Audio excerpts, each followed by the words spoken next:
belum tahu. Berarti kan ini SD ya, madrasah itu Madrasah. biasanya jam sekolahnya lebih panjang atau Lebih sama panjang, kayak lebih panjang. lebih panjang? Sampai jam berapa itu, Bu? Kalau tergantung kelasnya ya. Kalau kelas 1 sekitar jam setengah 11 sudah pulang. Paling lama jam berapa SD? Paling lama jam setengah 3. Setengah 3 sore. Tapi ada yang terpadu juga sampai sore. Oke, nah artinya memang selama ini juga anak-anak bawa bekal ya Bu ya ke sekolah ya? Iya, kalau yang kebetulan sekolahnya sampai sore bawa bekal. Bawa bekal sendiri. Nah kalau dari Ibu sendiri ngelihat anak-anak ini kan sebelumnya bawa bekal, kemudian ini nanti akan disediakan oleh pemerintah begitu. Nah Ibu pengennya pengelolaannya bagaimana? Kalau bisa sih pengeluaran kita diserahkan kepada sekolah masing-masing ya. Kayaknya lebih terkoordinir gitu loh. Kalau dari pemerintah saya juga penyalurannya seperti apa langsung paket datang makanan bagi-bagikan apa seperti apa, jam-jamnya jam berapa kita kan nggak tahu. Jam anak-anak kan beda-beda itu. Sebaiknya sih. Baik. Nah, tapi kalau Ibu selama mengajar kan pasti melihat lah ya bekal anak-anak itu, kemudian lauknya begitu ya. Apakah memang masih banyak anak-anak yang bahkan tidak bawa bekal mungkin atau lauk-lauknya yang sederhana sekali. Nah, seperti apa anak-anak itu biasanya Ibu? Biasanya anak-anak bekal ya banyak yang praktis ya. Rata-rata sih kalau nggak mie goreng, chicken ya, kadang-kadang chicken. Mie goreng, mie instan lagi ya? Iya, mie instan. Tapi kebanyakan kalau yang jam-jamnya nggak sampai siang sih paling jajan-jajan camilan-camilan aja, nanti makan baru di rumah gitu. Jadi sebetulnya masih sedikit juga yang bawa bekal menu sehat, sedikit yang 4 sekali. sehat 5 sempurna Iya, begitu ya? Sedikit sekali, iya. Okay. Sebenarnya dengan program ini sebenarnya sangat bagus ya, tapi belum tahu ini realisasinya seperti apa. Gitu. Oke, belum tahu realisasinya bagaimana. Langsung saja mungkin Pak Derajat bisa jawab. Belum tahu nih Pak, pelaksanaannya bagaimana nanti? Ya, yang pertama supaya tidak salah sangka itu dilaksanakannya 2025, Bu. Bukan sekarang-sekarang, jadi bukan Pak Prabowo dilantik terus langsung ada makan siang. Maksudnya Ibu belum ngerti ya realisasinya nanti bagaimana Pak kira-kira? Seperti apa? Jadi bukan baru tahun depan, kemudian sekarang ini baru uji coba, ya. Terus itu juga nggak langsung seluruh sekolah di Indonesia, Bu. Enggak, karena kalau serentak duitnya perlu 500 triliun, nggak cukup. Kita hanya ada 71 triliun. Maksudnya serentak itu berapa targetnya? Kalau ya, semuanya? Kalau 71 triliun kan kira-kira 14% dari dari total yang dibutuhkan. Kemudian dikurangi nanti untuk operasional ya mungkin tercovernya 12%-an mungkin atau 13%. Dan itu diprioritaskan di daerah-daerah yang 3T, tertinggal, termiskin, terluar. Ya. Jadi mungkin Jakarta mungkin ada 1-2 untuk coba, tapi mungkin di daerah-daerah yang jauh ya. Jadi supaya ekspektasinya nggak terlalu tinggi, nanti seolah-olah kita semua bakal dapat gitu, enggak ya. Bertahap ya, bertahap. Dan jangan lupa itu nanti kan ada ada pusat-pusat di setiap daerah ya.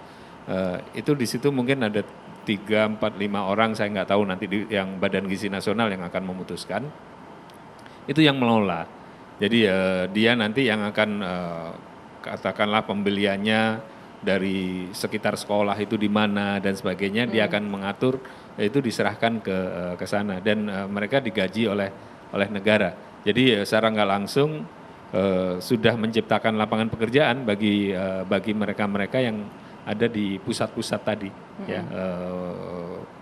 Jumlahnya posisi terakhir 30.000 pusat, tapi nanti mungkin berubah sesuai dengan kondisi anggaran. Kita tunggu dari Prof. Dadan, yang Ketua Badan Gizi Nasional yang akan menjelaskan lebih rinci. Tapi Mbak Putri, selain menyediakan lapangan pekerjaan bagi catering di sekitar sekolah, tukang telur di sekitar sekolah, menyediakan pekerjaan langsung ini kepada yang mengelola yang di daerah-daerah itu. Itu mereka nanti statusnya adalah sebagai pegawai dari Badan Gizi Nasional, ya. Tentu digaji oleh negara. Jadi vendornya masyarakat sendiri, warga-warga sekitar masyarakat, ya gitu. Kemudian yang direkrut itu juga dari masyarakat juga, otomatis akan mengurangi tekanan terhadap kelas menengah karena mereka kan tentu diberi penghasilan oleh negara sesuai dengan standar negara ya. Jadi ini pasti akan dampaknya itu langsung. Ini makan bergizi gratis ini bukan hanya terkait kesehatan dan intelektualitas anak didik saja, bukan hanya terkait stunting, tapi dampak ekonominya itu langsung dirasakan oleh masyarakat kelas bawah. Apakah nanti akan diserahkan ke sekolah segala macam, itu nanti Badan Gizi Nasional yang akan mengumumkan. Ini perlu diperjelas juga bahwa sebenarnya bukan sekolah ya yang mengelola. Jadi sekolah hanya tinggal menerima beres sudah jadi atau? Belum tahu saya. Nanti Badan Belum Gizi tahu. yang akan memutuskan, karena kan Badan Gizi kan baru dibentuk. Dibentuk zaman oleh Pak Jokowi kemarin, kemudian sekarang baru mulai perekrutan, ya, baru mulai perekrutan sama penataan organisasi sampai mungkin akhir tahun, sehingga awal tahun depan itu sudah bisa jalan. Kalaupun nanti akan ada pelaksanaan makan bergizi gratis di akhir tahun 2024, itu seandainya nanti anggaran ada istilahnya sisa anggaran lebih, mungkin bisa. Tapi kalau sekarang kita nunggu posisi duit negara ada yang sisa enggak, itu kira-kira belum gitu. tahu ya, apakah nanti Belum vendornya tahu, langsung ke belum tahu. Tapi Badan yang jelas Gizi? Badan Gizi yang mengelola. Dan ini 71 triliun seperti kata Pak Wamenq tadi, itu memang anggarannya ya 71 itu yang di Badan Gizi itu. Berapa kali makan itu? Satu Satu kali. Di kementerian lain nggak ada yang dialokasikan untuk makan bergizi gratis secara spesifik, nggak ada. Nah. Oke, baik. Mungkin langsung ke Pak Tauhid. Pak Tauhid, efektivitasnya gimana program ini kalau menurut Bapak? Ya, program ini sebenarnya kalau kita lihat memang tujuannya jangka panjang ya, penciptaan SDM ya. Tentu saja ketika katakanlah ini berdampak ke terutama SD, SMP, SMA kan dengan di Gizi harapannya level IQ-nya meningkat, kemampuan literasi dan pengetahuannya baik, jadi jangka panjang. Nah kalau jangka pendek, memang kalau saya lihat ini masih belum katakanlah mendorong ekonomi kita bisa 8%, rasanya masih jauh gitu.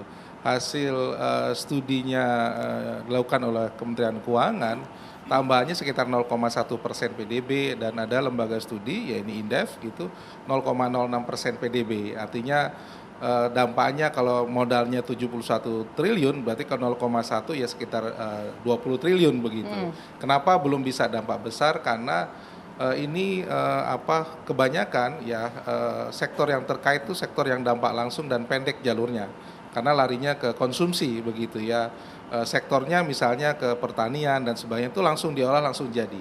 Kemungkinan yang kemudian sektornya adalah agak panjang punya dampak adalah kalau industri susunya kemudian yang memiliki efek lebih banyak lagi. Baik, begitu. artinya ini ada manfaat ekonomi untuk multiplier tadi ya, pemain-pemain tadi ya, mulai dari penyedia makanan mungkin atau petani beras begitu misalnya ya. Tapi apakah berbanding, maksudnya keuntungannya ini bisa menutupi modal lah ibaratnya atau dana yang dikeluarkan saat ini sama pemerintah 71T, atau kita bakal boncos terus karena ada beberapa komponen kayak susu itu tampaknya impor karena kita sendiri tidak menghasilkan susu sebanyak itu. Tapi nanti ya Pak Tauhid, kita akan bahas usai jeda berikut. Tetaplah bersama kami di Indonesia Business Forum.